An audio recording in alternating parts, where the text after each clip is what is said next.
The shit we say to ourselves, also known as unconscious language patterns. And why would I be talking to you today about unconscious language patterns? Well, I'll tell you what, one of my most favorite hobbies is to listen to how people talk about themselves and to others. Hi, my name is Emma Queen, and today we're going to talk about language. And yes, I know you've all learned how to talk and all those things. However, I can guarantee you there's some unconscious programming happening and you have no idea, probably because it's called unconscious. And to be clear, when I say unconscious, it means that you're not aware of it. 90% of our day is unconscious programming. Let me explain that a little bit more. All the things that you believe, how you've learned, your culture, your upbringing, what your parents taught you, what you learned on the media, all result and accumulate into your beliefs and values, who you are today. You have around about 70,000 thoughts every single day. By the time you're 40, 95% of that is unconscious. You have no idea what you're saying to yourself, or do you? Say hello right now, inside your head. Say hello. Can you hear yourself saying hello, hello, hello? That is the voice inside your head. And if you're saying to yourself, I don't have a voice in my head, well, guess what? That's the voice inside your head saying you don't have a voice inside your head. Now, how important is this voice? Well, if it's unconscious and you're only thinking in your conscious mind for 10% of the day, I guess you may feel that you're completely stuffed. This may be frustrating, knowing that only 10% of your day is conscious awareness. Right now, you're listening to me, you're thinking, what's she talking about? Where's she going with this? That's your conscious awareness right now. The most powerful hypnotherapy is self-hypnosis. Whatever you're telling yourself, your mind, your brain looks for evidence to support what it's saying. And this is why you're going to stories about why someone said something, why someone looked at you in a certain way. It's all story. It's all your mind searching for something to attach to its belief. Whatever it believes is its truth. It's a bit like when you buy a new car and everyone starts driving that same car. The car was already there. It's your focus has shifted because your mind wants to be right. Your focus has changed. Well, you've got yourself to blame for all these problems. If you are the common denominator to all your problems, perhaps you are the problem, but you're also the solution. And I do remember writing a book about that last year. What's really fascinating is when I talk to people, I am listening all the time, especially when I do consults for future clients. For example, I can hear when someone's really attached to their issue.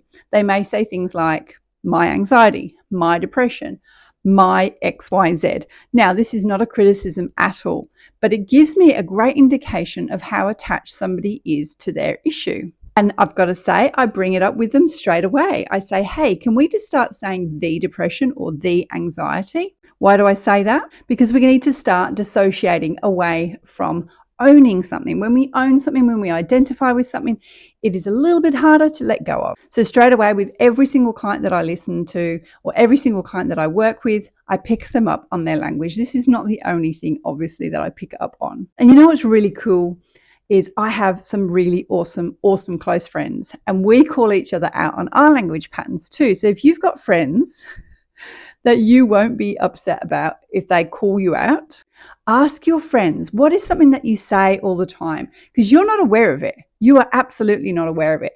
I know I say things all the time and my mates call me out and I love it. I'm like, wow, there's an opportunity to change that, because if it's not suiting me, then I get to change it. You have the choice to change this. Remember that childhood taunt in the playground, you are what you say you are?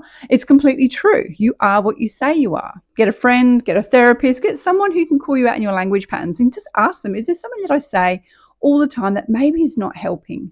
I know that often in our language patterns, especially as women, and I'm going to say that as women, we often don't believe in ourselves, or we don't want to come across as a bit too, bit too much. So we'll say things like, I just want to go there. I just want to do this. What about if you took the word just away? What if you just said, I'm going here, I'm doing that, I'm saying this? Even a slight nuance with the change of just, removing that, takes away a little bit of wobbliness. And let's be honest, we're using words all the time. So why not start changing your language pattern and see what happens in your life? I know many years ago, I used to be a complete victim.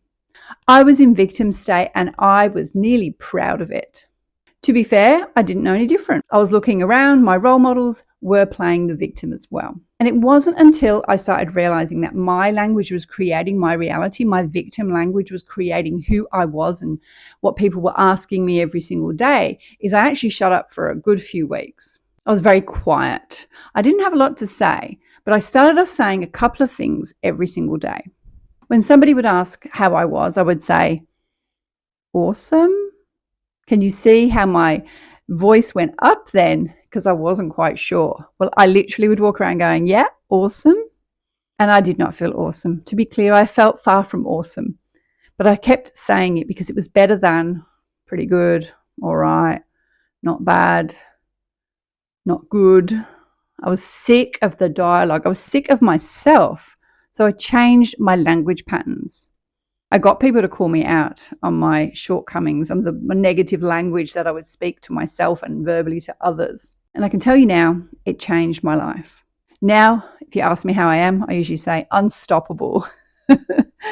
Look, I didn't feel awesome straight away. It did take me a little while, but it worked. And isn't that all that matters? So listen to your language. What are you saying to the people around you? What are you saying to work colleagues, clients, whatever business you're in, or if you work for somebody else, or even just a sibling or a partner? What are you saying? Listen out for the self-justification, especially you women. Justification. Are you sure? Am I sure? That type of language that has a bit of a wobble to it, check it. Check yourself before you wreck yourself. If you need a hand, I'm more than happy to listen to your language patterns. Please reach out. Let's change this. Let's create a new reality for you. Bye.